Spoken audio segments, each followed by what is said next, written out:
something that I wish to discuss today, something I'm very passionate about. A righteous anger is the father of justice.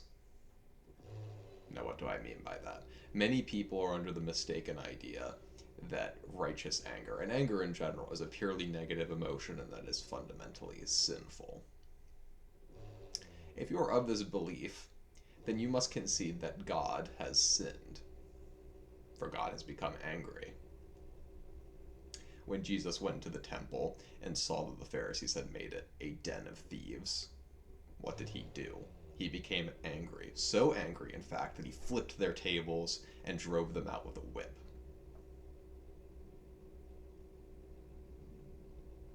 Now, of course, we know that it is not possible for God to have sinned. Thusly, we must conclude that there is a virtue within righteous fury. You see many people who cannot find the distinction between righteous anger and revenge. But revenge is fundamentally selfish. That is its quality. Someone has done something bad to you, and now you would do something bad to them in return. Sin, but double the repayment. But righteous anger does not function in this way. Righteous anger is what happens when you see a child, someone innocent, being abused, and it calls you forth to act in defense of the innocent.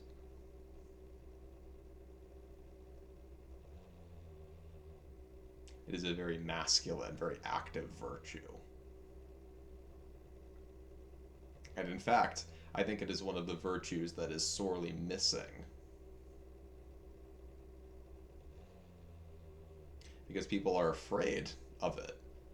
Many of us have sinned greatly, and we fear the recompense.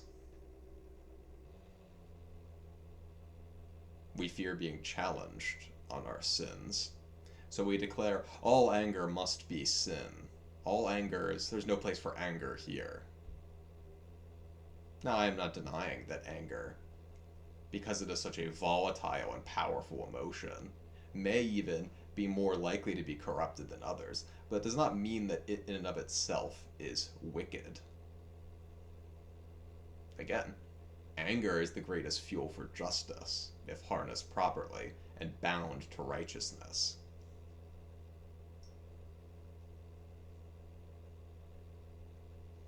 If you are under the belief that your obligation for forgiveness prohibits you from this type of righteous anger, I wish to correct this idea.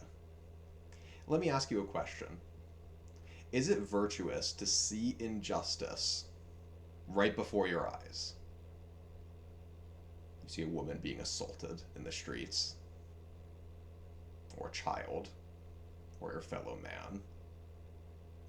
Is it righteous for you to turn your back on them in their time of need? Because, oh, well, I have forgiven their attackers. Thusly, I am not required to do anything of the sort. Is this not cowardice disguised as virtue?